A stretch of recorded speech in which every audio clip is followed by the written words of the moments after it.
So blood on American soil. Oh, Baba, that's very close now. Yeah, so this is Mehera-Meher, everybody. Go Yeah. ahead. Mehera-Meher, Blood on American Soil, chapter 110. Meher Baba left Meher Center on Tuesday, on 20 May 1952, around 2 p.m. Most of the men Mandali, Adi Sr., Meherji, Nilu, Gustaji, and Don had left the previous day with instructions to drive straight to California and prepare for Baba's arrival. So it says in the asterisk, Adi Senior, Saosh, and Don had to go to the driver's license bureau in Conway and pass a driving test before they were given a license. Baba's original plan was to spend 9 days driving across America, reaching another Baba center, Meher Mount in Ujai, California. I just realized that he left Myrtle Beach on the 20th of May, and 20th of May is when Mera left the body in 1989. Yeah. So yeah. I hadn't noticed that. Thank you for Yeah. out. Yeah. So Baba's original plan was to spend 9 days driving across America, reaching another Baba center, Meher Mount in Ujai, California, on 29 May. From there, he was to travel to San Francisco on 6 June and leave for Myrtle Beach again on the 10th. According to Mera, it was Ivy Deuce who suggested to Baba, why not come to California and the girls can see a bit more of America? I will bear the expenses, and Baba had agreed to the trip. Because the Eastern women had been kept so cooped up on the center, Kitty explained, they were excited about going to California, about going to see something new. They had been looking forward to it. Mara especially wanted to see the Grand Canyon before they had left India. She had even asked Baba, as we're going to America, can we see the Grand Canyon? And Baba had said, you will. Yes, we'll try to do that also. Phyllis came to the guest house to say goodbye. Baba and the group were getting ready for the journey, Phyllis recalled. Everything was over. Baba seemed completely different that day. The weather too was different, wild and stormy. I had never seen Baba look that way. He's always been like Krishna, happy and loving. Now his eyes were strange and his hair was flying. I was coming out of the guest house when I spotted Baba. On the alphabet board, he told me to call Elizabeth. Elizabeth came and Baba asked her, do you have your insurance papers? Elizabeth told Baba that she kept them in Yukon Dunes. Baba insisted she stop on the way and collect them. So Astrid says, Rano was the navigator and would consult maps to give Sarosh directions. But no sooner they left Myrtle Beach, Sarosh related, I had to put in earplugs because Delia and the others were talking so much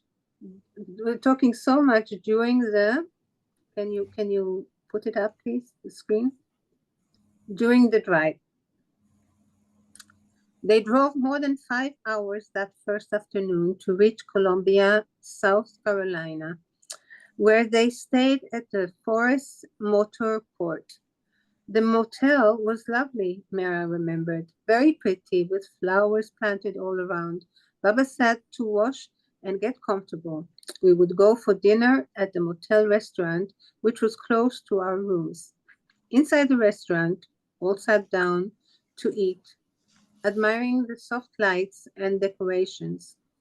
Baba, myself, Mani, and Meru sat at a round table in the corner where we wouldn't be disturbed. The waitress handed us a menu and we looked it over. Baba asked what we should order. When we left Myrtle Beach, Baba again lifted the order about being vegetarians. Mani said, we're always wondering what steak tastes like, Mera, and here it is on the menu. America is famous for its beefsteak. Let's order it. This is our opportunity now. You never know when we'll get the chance to have it again. So they ordered the steak. Baba ordered fried fish and vegetables. When their steak arrived, Mera and Money happily picked up their knife and fork to take a bite. But the steaks were so tough that the meat slipped off their plate as they tried to cut it. At last they told Elizabeth, "We can't even cut this." The waitress was called. Elizabeth was indignant and went into the kitchen to complain. "These steaks are as tough as leather," she said, but the cook said there were no more. "We had the fish and vegetables instead," said Mera, "which was good. We didn't have to pay for the steaks, but we didn't even get one mouthful, and we never did taste steak in America." Soch, being the only man in the group, ate separately. He drove he drove himself to a different restaurant, which happened to be much better. Baba was not pleased when he learned that Soch had enjoyed a fine meal and eaten to his satisfaction while they had not. Although Mera and Money never did get to taste steak, they did sample hamburgers and hot dogs at the various gas stations and lunch counters they stopped at along the way. But as it turned out, Mera did not particularly care for these American taste treats. They left Columbia early the next morning and drove all day across South Carolina. The two cars became separated at Lawrence, but rendezvoused in Greenville. Baba warned Sarosh to stay close behind them. At Caesar's Head, they stopped and admired the scenic view from the Blue Ridge Mountains. They lunched at Brevard and halted for the night at the Moorland Heights Motel in Murphy, North Carolina. The rooms had a kitchenette where they prepared a light supper and tea. Baba slept well and was in a good mood the next morning. They left Murphy at 6:30 a.m.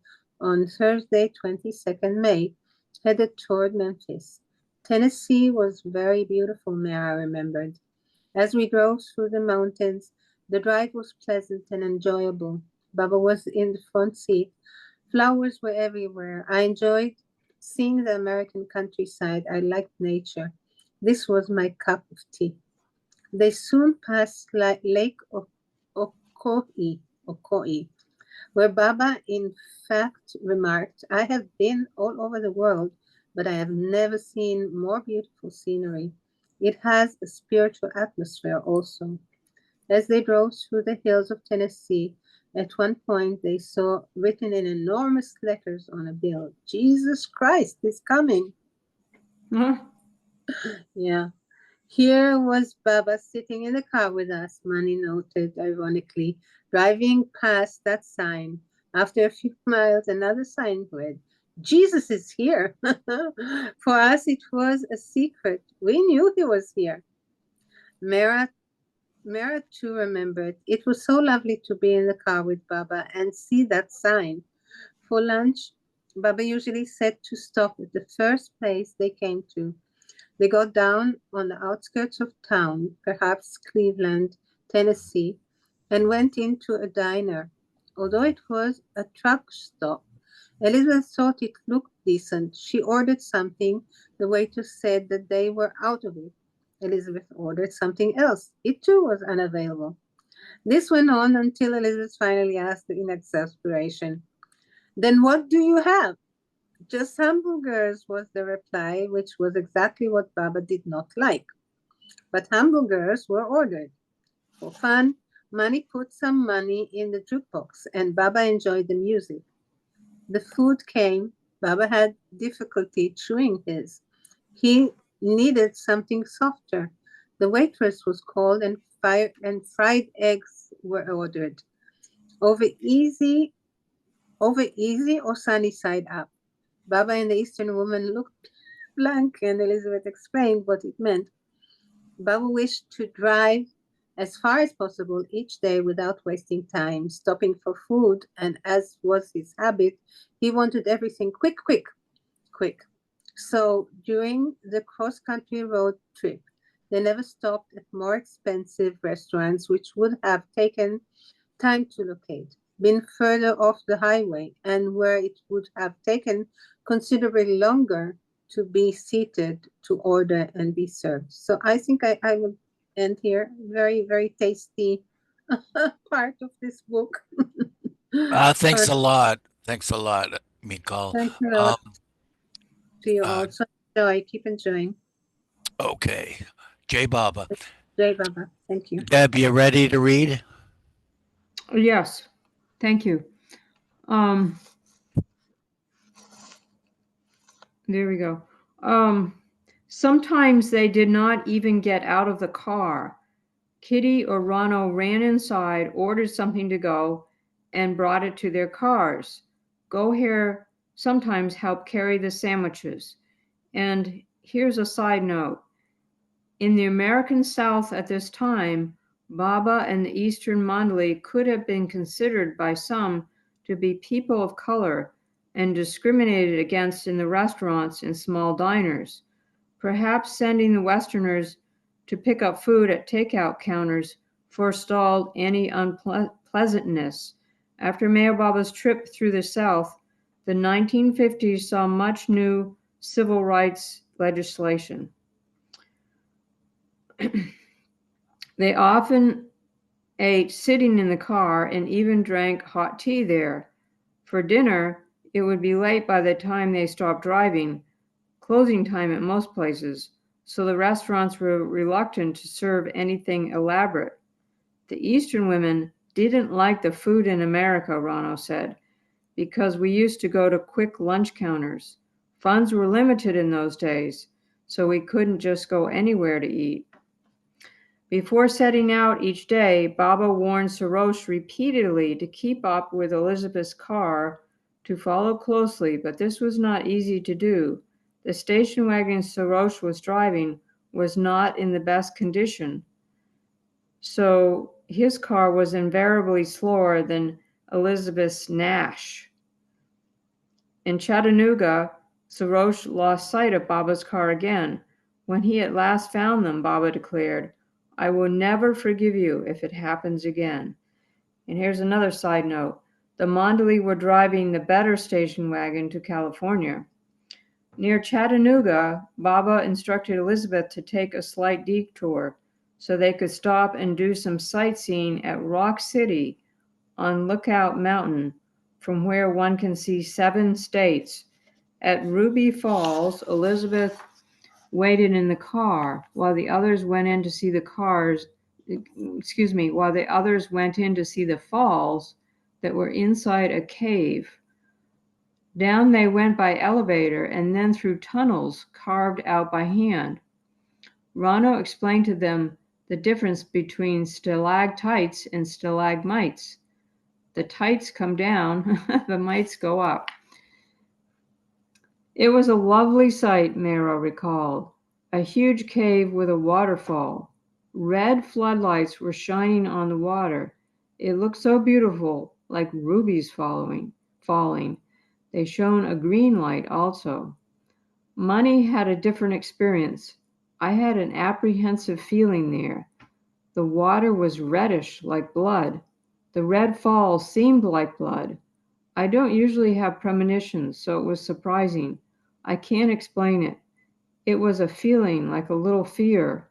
There were lights on the waterfall. I didn't think about it, but afterwards, when I saw Baba and Mehera injured in the accident, I thought back. And here's another side note. The 145-foot waterfall, located more than 1,000 feet below ground, was named after the discoverer's wife, Ruby. 2 years before, Baba had taken the women to underground caves in Sarnath, but the caves at Ruby Falls are much deeper. It is perhaps the deepest underground that the Avatar ever went.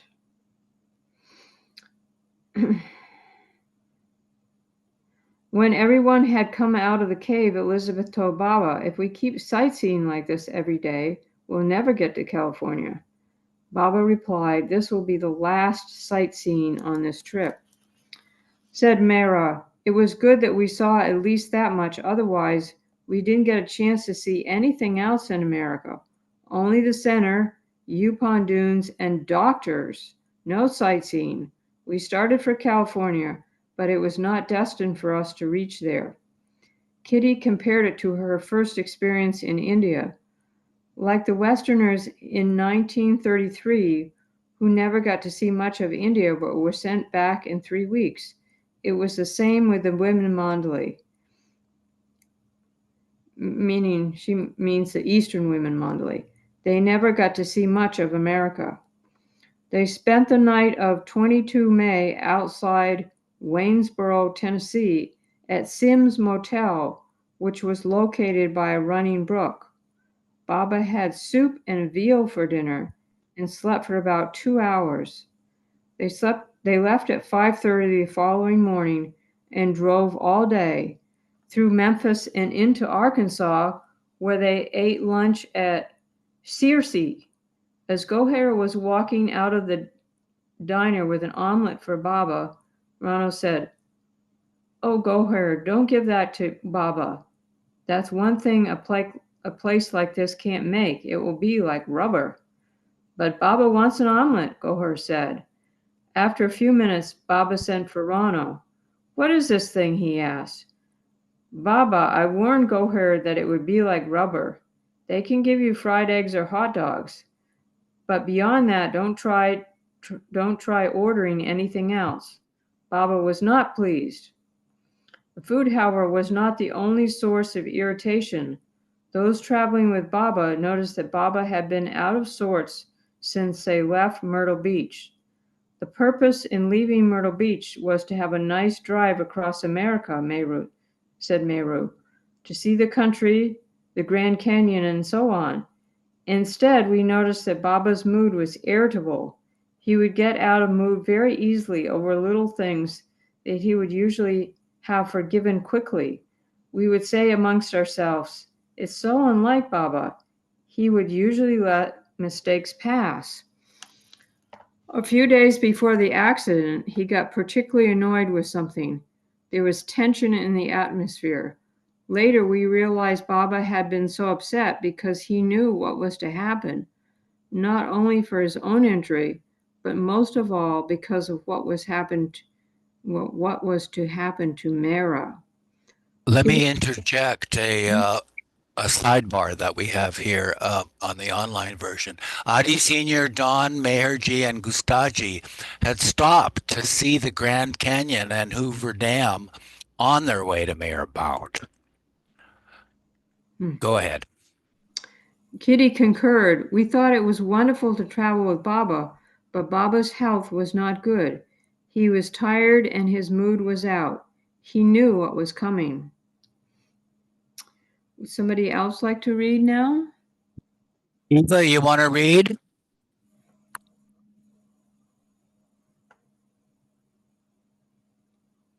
Okay, well, I'll do it for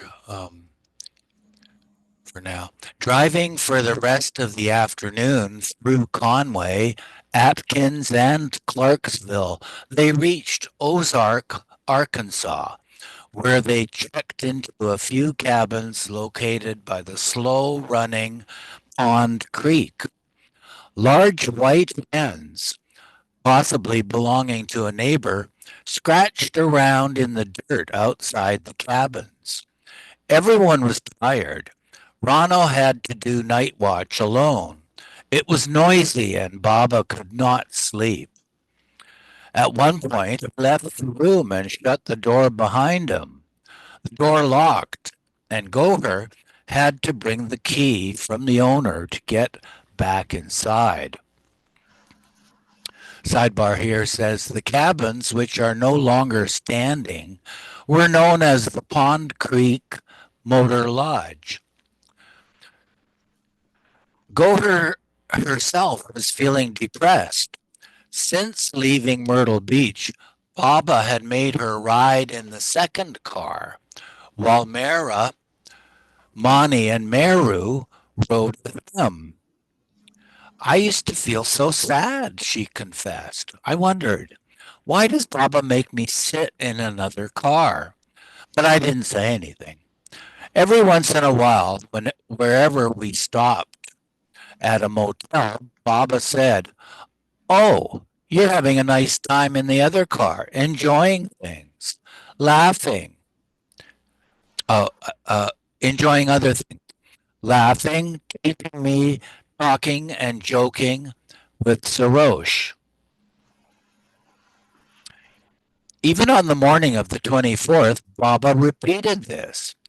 I said, "But Baba, I don't want to be in that car. Why don't you let me sit with you in your car? I'm not enjoying myself at all. I want to be with you in the car." "No, no," he said. "You should sit in the other car." I used to cry so much in front of him. In my diary, I made a note that day, the 24th. I miss Baba so much and it hurts so much. One must learn to bear such pains. Later, I realized I had to be there to look after them. I shouldn't be involved in the accident. On the misty Saturday morning of 24 May, Baba was in a serious mood before starting at 5:45 a.m. He had not eaten dinner the previous night, asking only for milk and bread, and he had the same thing for breakfast. He had not slept and complained of a sore throat and stomach ache. He again warned Sarosh to stay close, but once they left, he kept telling Elizabeth to drive faster. Normally, Elizabeth was a slow, cautious driver. This time, Baba insisted that she go faster. They crossed over the Arkansas River at Fort Smith and then entered Oklahoma, where Baba had Elizabeth stop the car, perhaps at Moffat. He told Sarosh to drive on while he got out and paced up and down the highway for several minutes. At one stop, Baba asked Elizabeth to tell him where they were and how much farther it was to California. After consulting the map, Elizabeth informed him, "It looks to me that we are about midway across the continent." On the way to Sallisaw, Sarosh again lost sight of Baba's car. When they met, Baba had him drive ahead to the next town, Gore. But between Gore and Warner, Sarosh lost Baba's car yet again. At Warner, the two cars met up at 8:15 a.m. and turned north on US 64 to Muskogee. Again, Baba told Elizabeth repeatedly to speed up.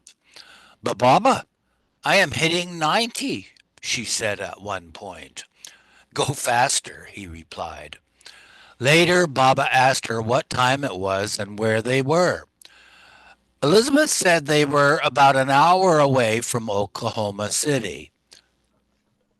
"Good," Baba remarked. "We'll have lunch there." Route 62, west from Muskogee, is a two-lane highway with dirt embankments on both sides.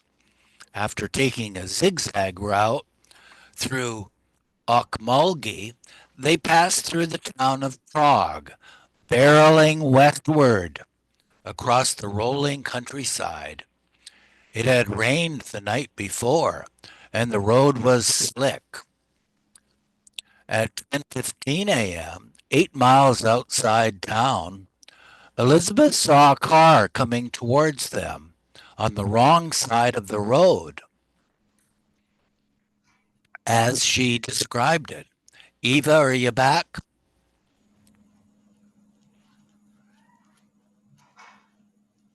Guess not. Suddenly, I saw a car. This is Elizabeth. Suddenly, I saw a car coming at me. Excuse me, Eugene. I'm here. I was just having a hard time unmuting myself. That happens. Yeah. J Baba. Did Bob? Okay. At the italics. Okay. As she described it, suddenly I saw a car coming at me at a very high speed. It swerved from its right side of the road in front of my car for no reason that I could see. I put on my brakes with all force and gave the other car as much room as possible and kept my car as far to the right side of the road as I could without going into the ditch. My car was hit very badly on the left front by the other car. The other driver reported, I was going east in a 1952 Mercury sedan when I saw a mail truck stopped in front of me. I slowed down, but when doing this, my brake froze on one side, which gave the car the tendency to turn left. In doing so, I made a U-turn across the highway and off the road. Then the Nash came at a pretty good speed and hit me in the rear. Sidebar, taken from accident reports filed with the Oklahoma Highway Patrol. See Appendix A. Baba was flung out of the right front door, and Oh, Mehera. there's a oh, I see. You're doing the sidebar, another sidebar. Yeah. Yes. Okay. And Mehera from the right back seat door. Automobiles then were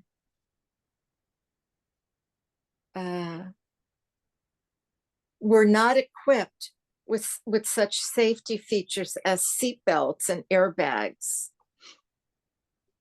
When the two cars collided, the other car spun around out of control, while Elizabeth's Nash came to a dead halt, its front end smashed beyond repair. Elizabeth's Nash came to a dead halt, its front end smashed beyond repair. The impact was tremendous. It threw Baba and Mehera out of the car and pinned Elizabeth behind the steering wheel. Monty had been resting in the back seat. She remembered, I was leaning back. Meru and Mehera could see the car coming towards us. They said, Baba, Baba, oh, it's coming. I thought to myself, tisk, tisk, look at them. Baba's right in the car. Nothing will happen. I was dozing and had both my legs up on the seat when the accident occurred. I got severe whiplash. To this day, I sometimes suffer pains from it. When I came to, I saw Elizabeth slumped over in the front and thought she was dead. And I still remember that beautiful little hat Elizabeth had on with a veil in the front. It was full of blood. Everything was bloody at the time. I found myself alone in the back seat. Baba and Mehera were not there. Elizabeth's car had landed between two ditches that bordered the driveway to a farmhouse where Stanley J. Muka and his family lived. Muka rushed out with blankets to cover the injured. He stopped a passing car whose passengers were a pregnant woman and her husband on their way to the Prague clinic for a checkup. They promised to summon an ambulance to the scene. I remember, Mani continued, before the others, Sarosha's car came, being on my knees by Baba and Mehera. My dress was covered with mud and blood. Frantically, I asked Muka, but when is the ambulance coming? And him being so kind, saying, it's coming, it's coming. And sidebar, Muka's wife, Ruth, remained inside with her two small daughters. No births are recorded for that date in the weekly Prague news record, although one baby girl is listed as being born the day before. Meru was at first rendered unconscious, but then quickly regained consciousness.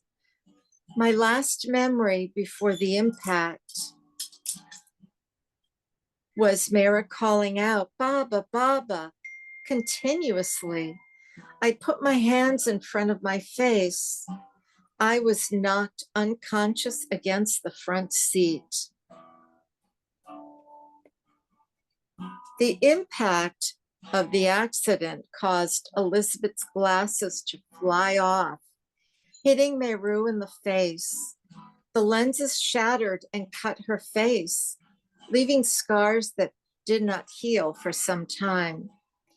The facial injuries were minor compared to the deep gash on Meru's forehead.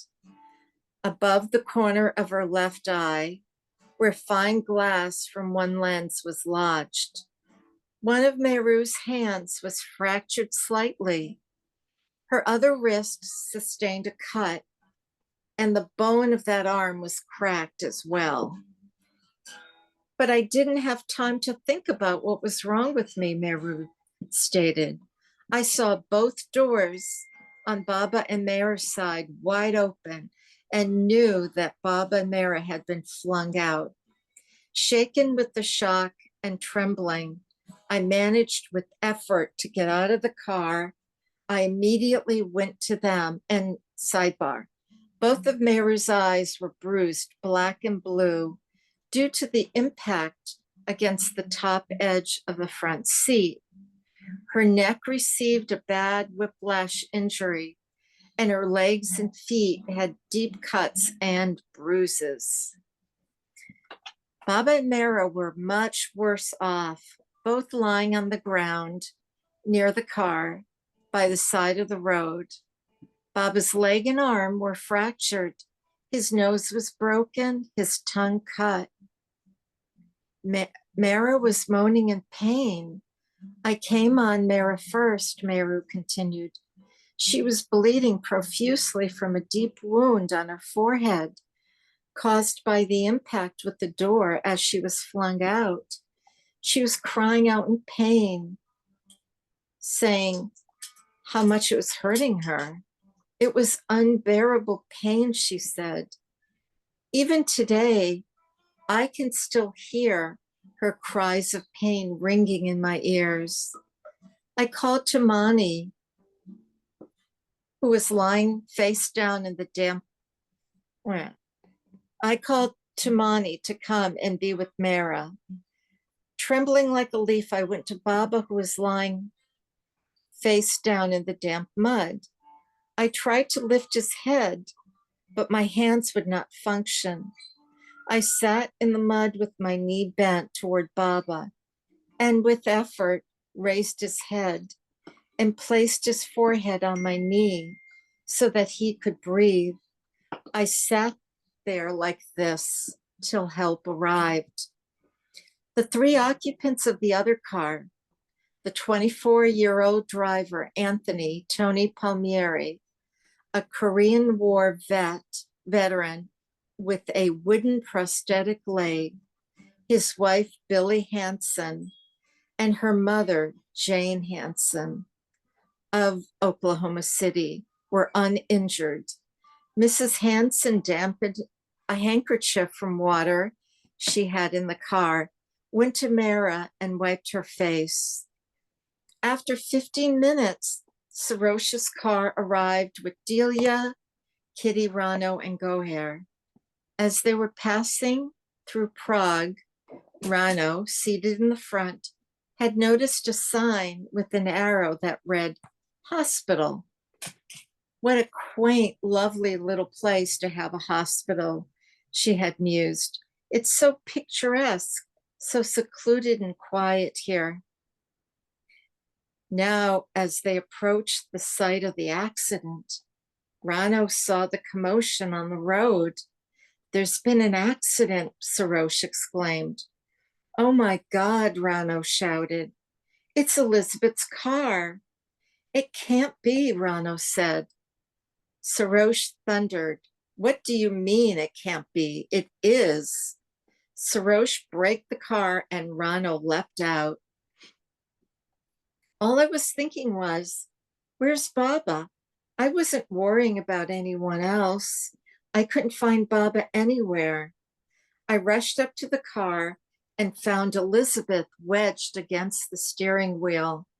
She was saying, "Please, someone, help the gentleman. Would somebody please take care of the gentleman?" But where was Baba? I kept repeating over and over again, "Where's Baba? Where's Baba?"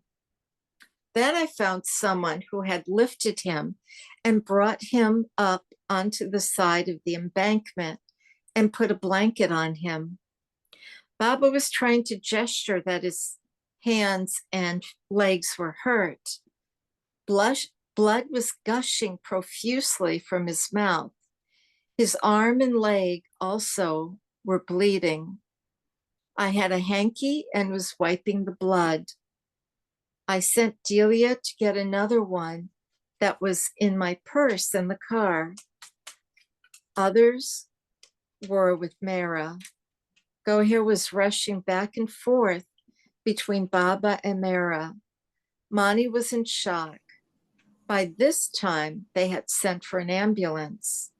Rano recalled that while this was taking place, Palmieri and his fiancée, instead of coming to help, were acting amorous, hugging and kissing in the other car. Rano was perturbed. What a time for that, she thought. Delia recounted. Baba had been in a dark mood that morning, walking up and down the road. He told us, "You must keep behind. If you don't, I'll never speak to you again." We had stopped for a drink or the powder room, thinking we were all to meet at Mehera anyway. So what difference did it make? We saw the accident had taken place. They had already sent for the ambulance. When I saw Baba, he looked as if there was no recognition in his eyes, that he was far away. Mehera had her eyes closed. She was unconscious. Delia brought a small pillow from the station wagon and placed it under Baba's head. And sidebar, according to Meru and Goher, Baba and Mehera landed on the embankment and were not moved until the ambulance and hearse arrived. Mani noticed that afterwards at the hospital, though Mrs. Hanson was uninjured, she was acting so nervous, shocked, and upset, as if in the hope of collecting some insurance money, Mani guessed.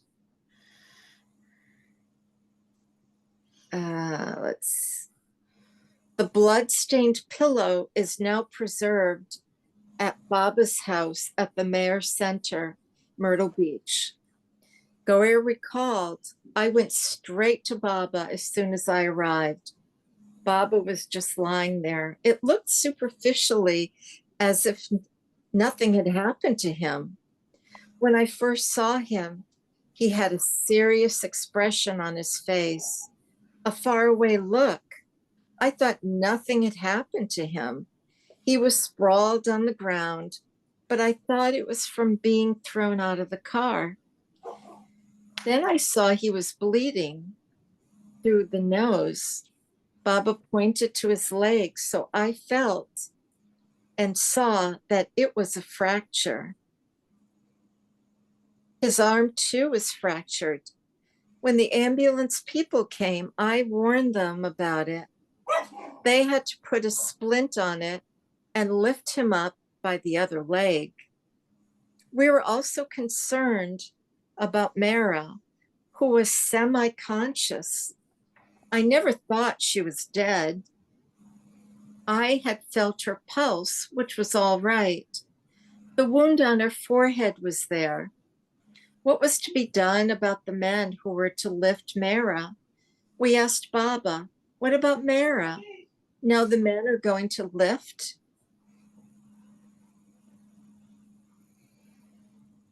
her up. She has to be lifted into the ambulance, and then the doctors are going to touch her. Baba said, it's all right. I am there. And Eugene, would you like to read now? Sure. The I can police. read if you want.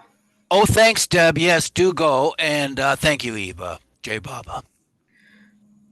The police arrived. People in other cars stopped to see what had happened.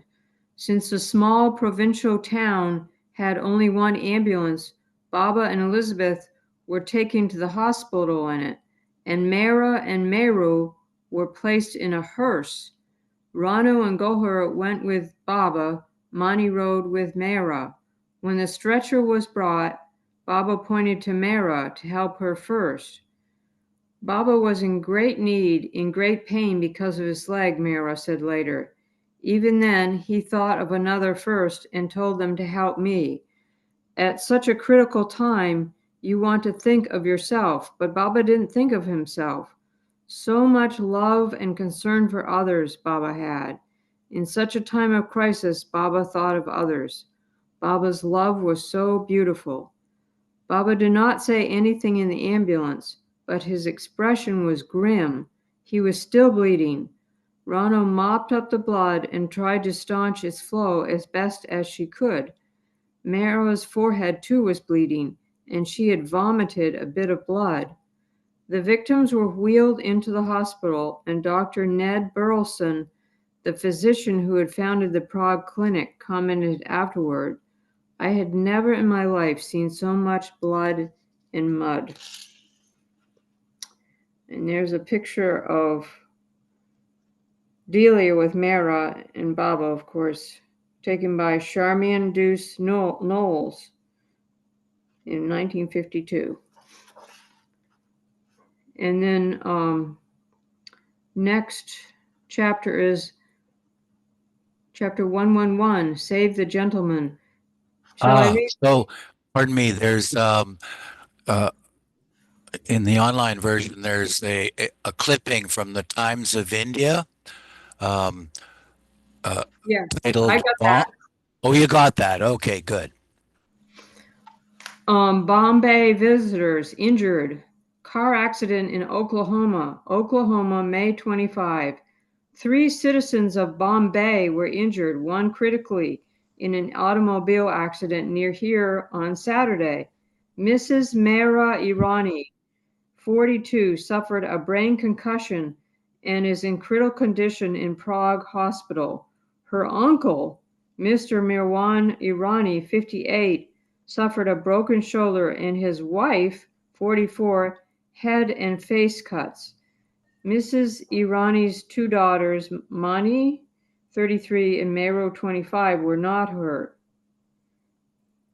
They were passengers in a car driven by Mrs. Elizabeth Patterson, 35, of Myrtle Beach, South Carolina, who is believed to have suffered a broken arm. The Oklahoma Highway Patrol said that the Indian citizens are on a religious mission to the U.S. and are the guests of Mrs. Patterson, UPA. So they got one thing right. That was there was a car accident. That's right. Yeah. Several mistakes. Yeah, several mistakes.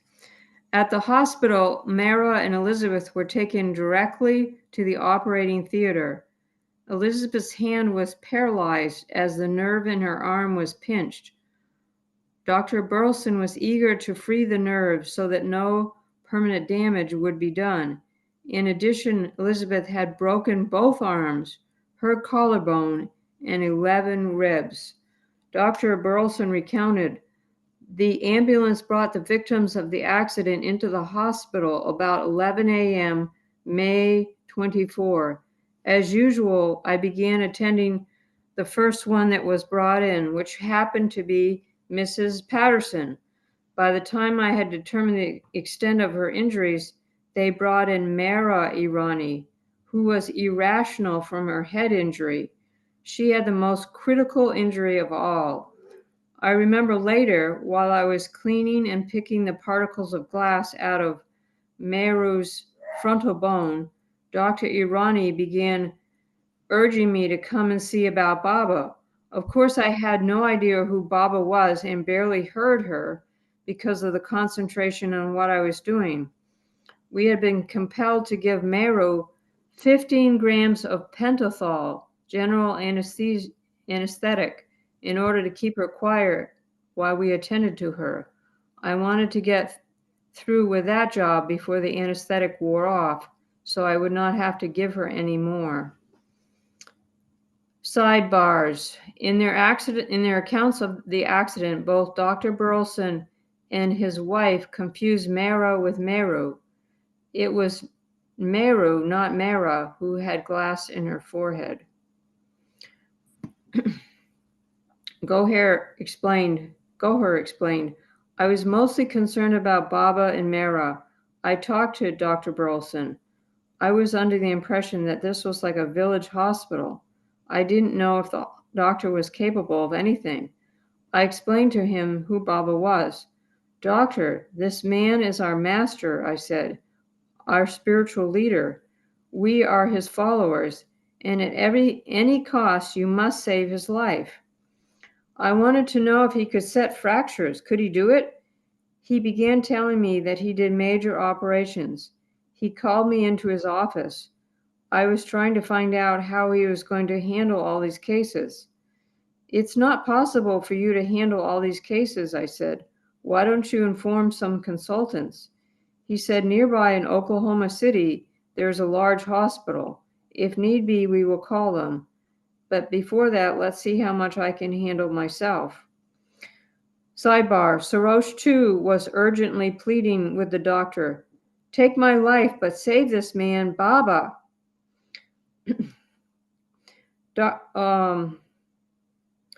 Dr. Burleson was doing everything he could, first to Mehera and Elizabeth. Meanwhile, Baba continued to bleed from the nose. I didn't mind the fracture not being set, but the bleeding was going on and on. He was bleeding so much through the nose and swallowing so much of it. Ronald kept mopping it up. I went back to Burleson, who was busy in the theater. I kept telling him, you have to attend to the gentleman. The bleeding must be stopped. I couldn't do anything because how could I interfere? But I asked him, can I plug the nose? In the end, he agreed to let me do it. At the time, another sidebar, at the time of the accident, Baba was wearing the lower denture. The force of the accident had caused the denture to jam into his upper gums. Phew. I put gauze packing in Baba's nose to stop the bleeding. Baba was lying there all the time, uncomplaining, very quiet, never saying whether it was paining. He pointed out what had been hurt so we could know. He would say, go and see that Mehera is getting proper attention.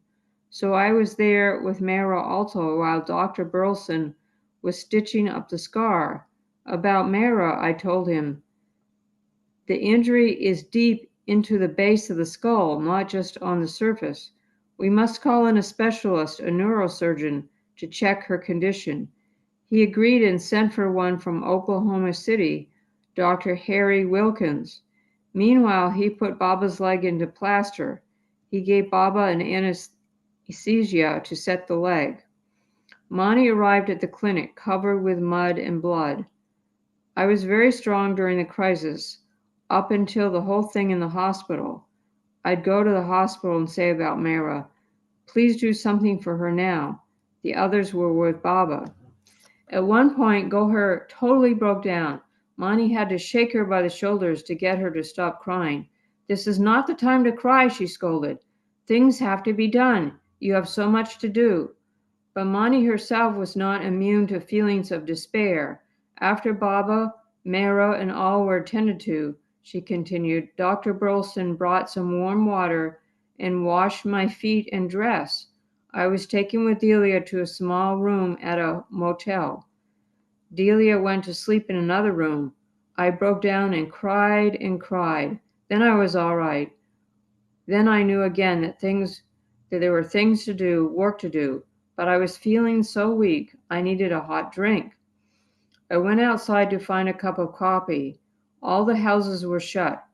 This wasn't like India where life proceeds always outside. The first house I approached, the man peered through the screen door and then slammed the door shut. I said, now what shall I do? I must have this cup of something hot. It was a matter of life and death to me at that moment. I went to 2 more doors. I said, Baba, whichever you want. I knocked again. A woman opened this time just a few inches, but when she looked at me in the eyes, she opened the door.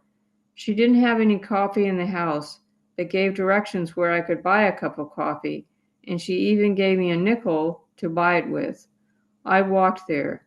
I felt all alone in the great big world. I ordered the coffee. Doing all these things alone was a new experience for me. The coffee tasted so good. Life surged into me after having that cup of coffee. I went back to the room. After a while, Sarosh came and said, come on, we have to go. I said, no, Sarosh, first I want some money. Which one? He put some coins in his hand, and I chose the nickel. I went back to the helpful woman, but she refused to take it. Finally, I said, please accept it as a souvenir from an Indian girl who came to your house for a cup of coffee. And the woman took the coin. So we have a sidebar. Do you have it? It's Kitty 2 had broken down at the accident site until Rano gave her a similar message. But even Rano could not help herself and wept uncontrollably during her watch near Baba on the night 24 May 1952. Would you like to continue? Sure. Thanks, Deb. J. Baba. I went back to the room.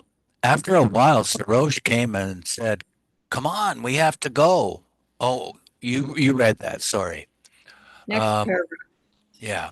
About the accident, Baba dictated.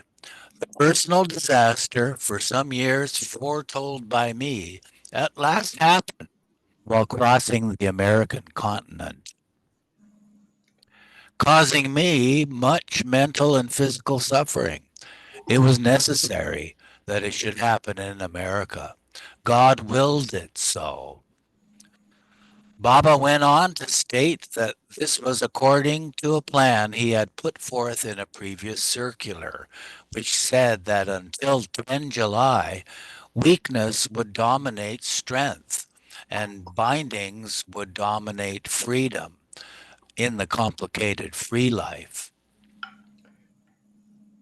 Weakness would dominate strength and bindings would dominate freedom in the complicated free life. From 10 July, strength would dominate weakness and freedom would dominate bindings in his full free life. From 15 November, both strength and weakness, freedom and bindings would be consumed in the fire of divine love of the fiery free life. The outcome of this cryptic message remained to be seen.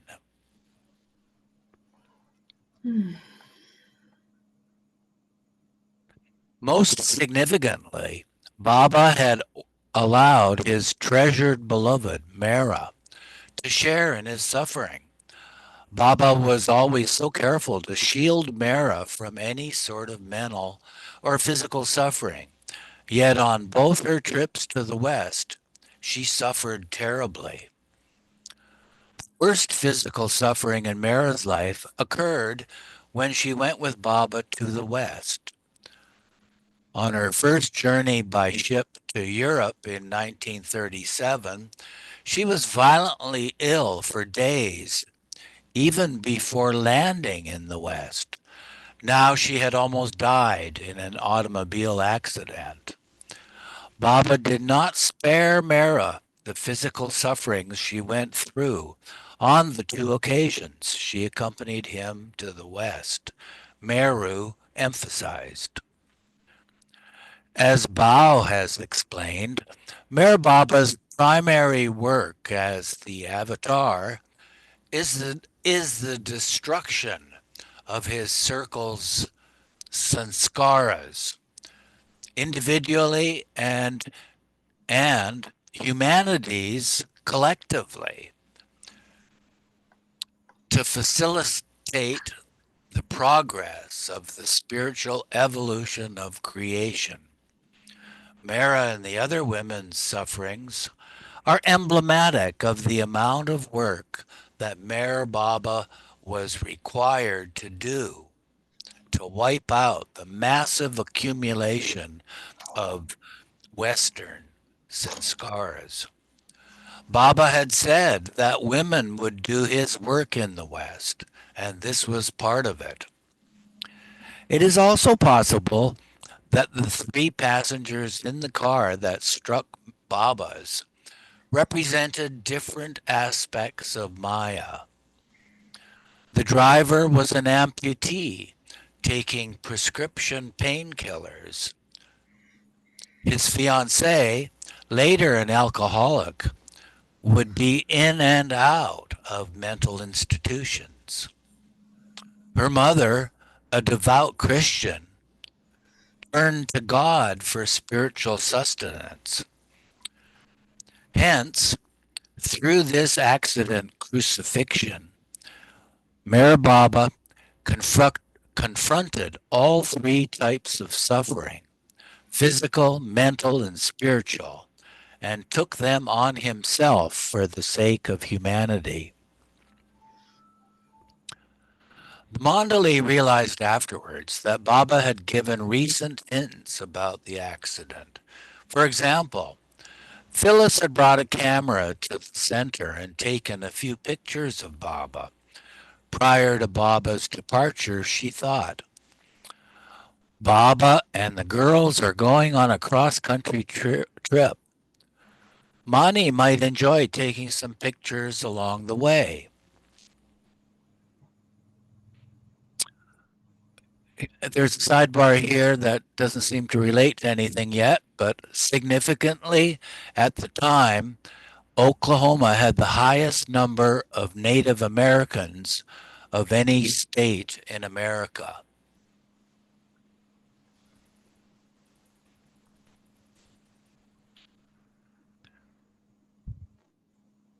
She mentioned Itmani, about the camera, that is, whose eyes sparkled at the prospect. They asked Baba's permission. We would like to give Mani the camera, Phyllis and Adele said.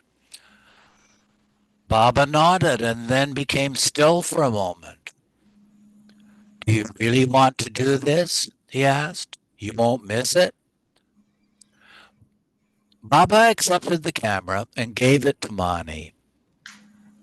In the accident, out of all their belongings, the only thing that was really smashed was the camera. Thus, no photographs of the journey remain.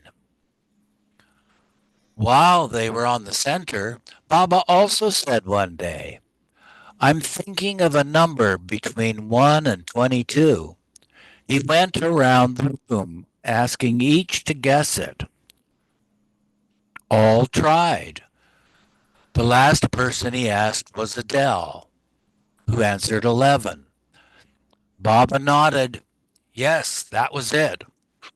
Adele said that she felt as if Baba had put that number in her head.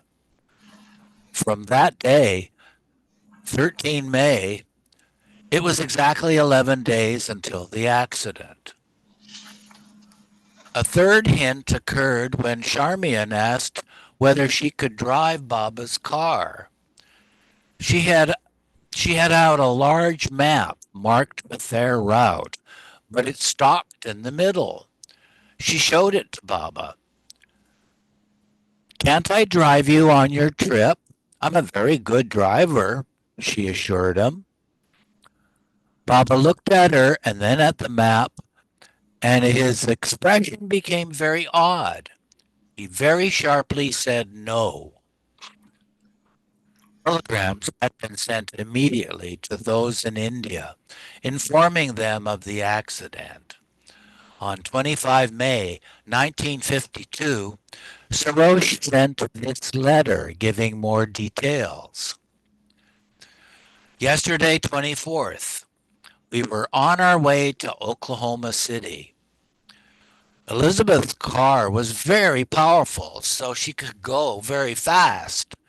We followed her in a smaller car, a Nash station wagon. Oh, what should I write? Yesterday was a hellish day for us. We arrived nearly half an hour later after Elizabeth's car met with an accident. It was such a sight that we and all those who saw it would not forget it for a lifetime. It was a very serious accident, and all the 5 occupants of the car, including Baba, were very seriously injured. On arrival, we saw Baba covered with blood on all the face on one side, Mehera full of blood on one side. Elizabeth got stuck in the seat with the steering wheel. You can imagine the conditions of such a sight. I, alone in a strange country, Adi, Don, Mayerji, etc., had left Mare Beach a day in advance. I straight went to Baba and tried to help him. But after all, it's America. In 20 minutes, the help arrived, and we had 2 ambulances to remove all those to a nearby hospital. They were all brought to Prague Hospital, which is a first-rate, family-equipped hospital with a good doctor. Elizabeth's car dashed with another car. I was alone to face police. Jagada, meaning problem, a battery of questions. In a strange country. I felt nervous, but kept up courage. I give below the injuries to all.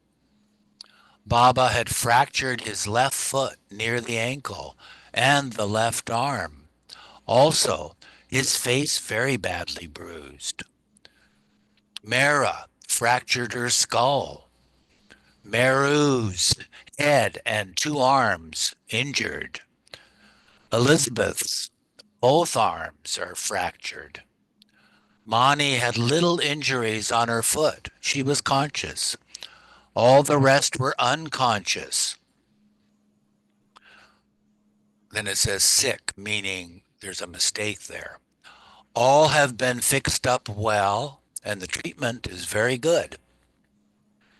Because of her injuries, Elizabeth could not sign her traveler's checks. Mrs. Burleson witnessed as a local bank officer signed for Elizabeth. Elizabeth, who loved to drive, often told Mehera that she felt most at home behind the wheel of a car. After having driven Baba thousands of miles in India, France, and now America, Elizabeth would never drive Baba for any distance again. Sidebar says, Elizabeth did drive Baba at Mare Center on his subsequent visits in 1956 and 58, but only once again briefly on a public road. The Nash had been towed to Meeker, Oklahoma, 12 miles west of Prague. The day after the accident, Rano and Sarosh went there to retrieve the luggage. From the trunk of the car, Rano said, I remember slowly passing the site of the accident. The ground was hard by then, in the hot May sun. Due to rains, it had been so soft the day before. Thank God, I thought. It wasn't like this when the accident occurred. Ivy, Charmian, and Margaret arrived in Prague on the 25th. Charmian was given the duty of taking the soiled clothes to a laundromat. There was so much blood, she recalled. Sidebar says Charmian was also enlisted to help feed Meru and Elizabeth. Margaret recounted, I arrived the afternoon after the accident. Everyone was in a state, you can imagine, wondering about without knowing what they were doing. Poor Elizabeth. No one was taking any notice of her. It was Baba and Mehera. Everybody's love and attention was going to. Baba told me to go into Mehera and do what you can in the way of massage. I couldn't do much because she didn't want it. Then I had to go to Elizabeth. She had this big, heavy body, and I wasn't strong enough to do much because you couldn't move her. Though apparently at that time they had not diagnosed that her ribs were broken. Even the doctors were concentrating on Baba and Mehera. I knew quite a bit about massage, Margaret continued, since I'd studied anatomy for dancing. I was fortunate enough to massage Baba every day, 3 times a day. It exhausted me. Later, when Baba told me to massage him, Mayerji protested. Women can't do that. What does she know about massage? Dawn was taken aback by Mayerji's statement. It was wonderful to touch Baba's body. He was so beautiful. His muscles, even though he had had this accident, I was only allowed to do one side. I massaged his limbs, back, and leg. Baba's hands were very delicate looking, yet so strong, very quick. Baba's spine, it was right, all the curves in the right place. It was a strong, strong spine, especially strong in the middle, perhaps to bear the weight in a spiritual sense. Things like Kundalini coming up. The spine had to be strong to take it. This came to my mind in Prague more than anywhere. Meanwhile, the other men Mondley had reached Marymount in California on the 25th. They arrived exhausted, as they had been told to drive as fast as possible without resting along the way. After they had rested, showered, and were having tea that evening, a woman from a neighboring house arrived, saying that Malcolm Schloss had telephoned to inform them that something very serious had happened. Sidebar says there was no telephone at Marymount then. Something very serious had happened. Agnes told Dawn, for God's sake, don't tell the others. They'll get all excited. Let's go down and telephone. But Oddie Sr. demanded to know what was going on. Don said, "Never mind, we're going down to telephone." Oddie asked, "Has something happened to Baba? I'm going with you." Everyone piled into the car, tense with worry. They telephoned, and Malcolm gave them the news. Don decided to fly back immediately. The rest would drive. On the way to California, Don and Adi had shared the driving, since no one else could drive. Now it would be Adi alone. "My God," Don declared, "they'll never get there. Adi doesn't know the route." Don suggested they spend that night at Marymount and start early the next morning. Adi refused. He wanted to leave at once. He told Don to draw him a map of the route back to Oklahoma. Agnes put in her 2 cents. Don kept mumbling, "They'll never get there. They'll end up in Alaska." Agnes led them to the highway in her car as Adi followed. The next day, she drove Don to the airport. It had been difficult to get a seat at the last minute, but Agnes told the airlines that a very important person had been injured and he was waiting for his personal physician. Meanwhile, in India, Naja and Khorshid were both in Bombay. They had accompanied Baba and the other women to France in 1937, and they had wanted to go with him this time as well. Baba had explained to Naja, "I am not taking Khorshid, so you too must stay here." Khorshid did not mind much. She had been living in Bombay since the new life, and her mother and had her mother to look after. But Naja felt terrible about being left behind at Arnavaz's.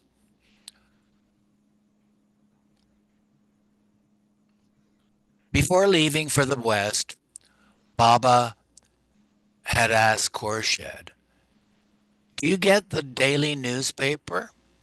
When she replied she did, Baba said, "Read it every day." The newspaper she and Sunamasi were reading actually belonged to their landlord. They woke early, read the paper before he was awake, and then replaced it by his door. On the night of 25 May, Khorshid had a dream that Baba was seriously injured. She heard a loud noise, like a crash, and saw blood everywhere. When she woke in the night, she was certain something terrible had happened. The next morning, she read of Baba's accident in the Times of India. Mrs.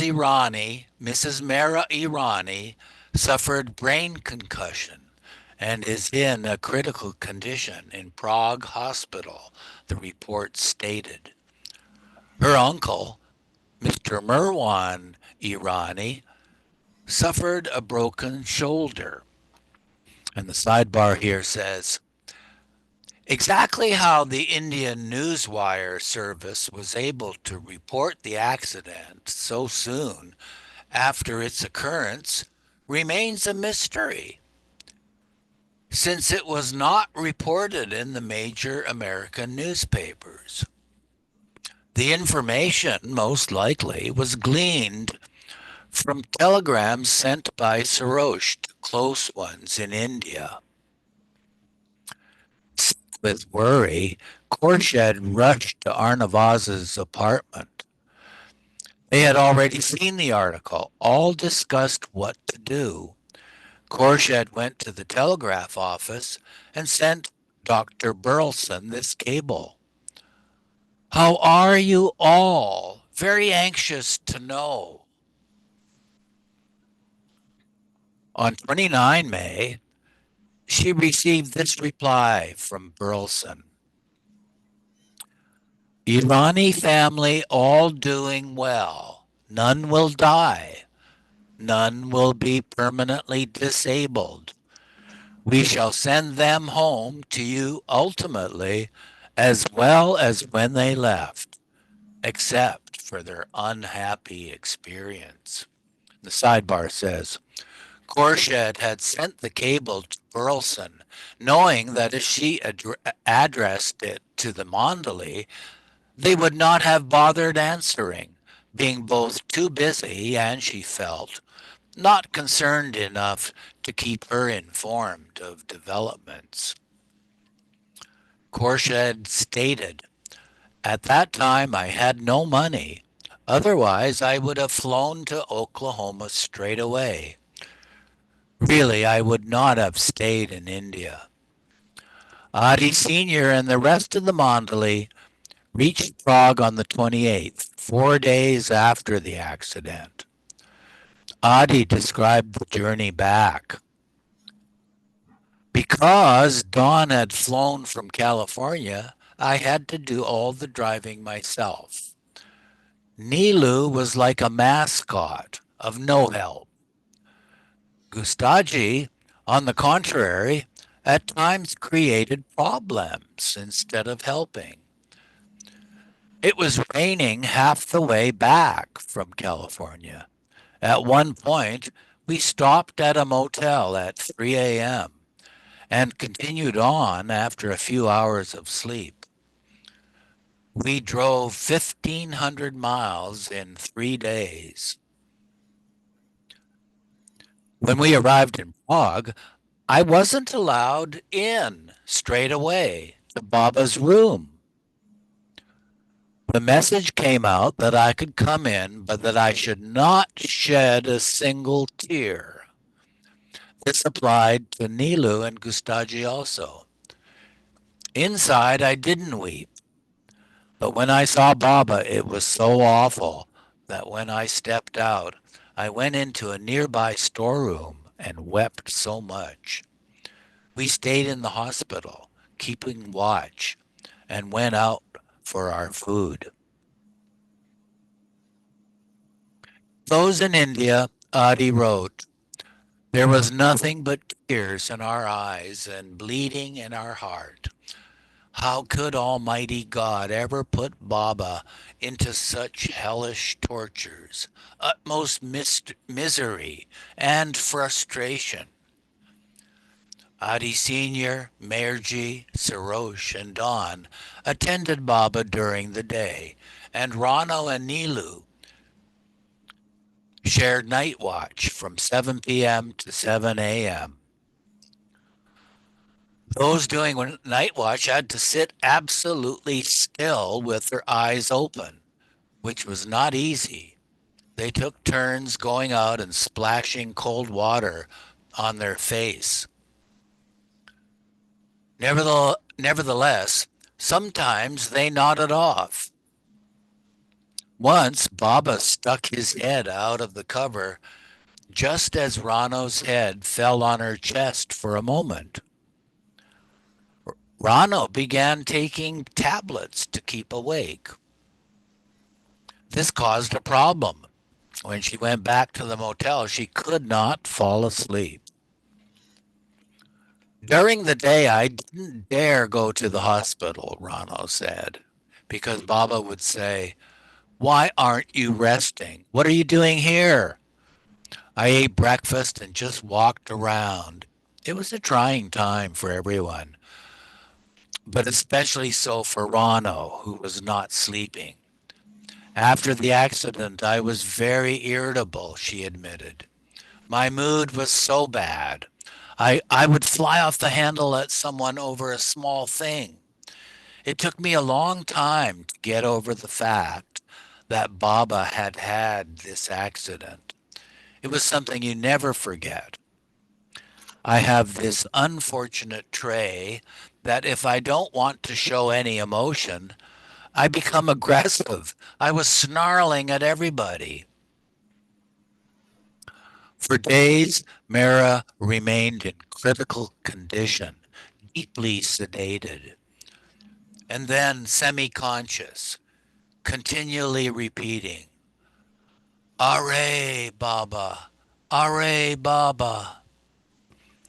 At the time of the accident, her hair had been in a braid, which she had tucked up. She always wore a broad, long plait, but whenever she went out in public, especially in the West, she rolled up the plait. Now it became like an entangled rope, which Goher could not even open to comb. Baba sent Goher to Mehera's room repeatedly to see whether Mehera had regained consciousness. He instructed Sarosh that if Mehera was to die, Sarosh should make arrangements to have her body cremated and to take her ashes back to Meherabad for burial.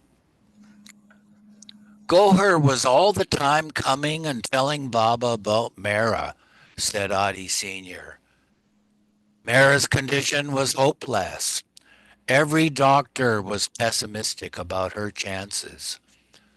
Baba was so much concerned about Mehera. When Goher talked to Baba about her, we were not to be present. There was to be no talk about Mehera in front of us. No thought, no sight, no topic about her in our presence. So we'll stop here and start again on page 52 next time.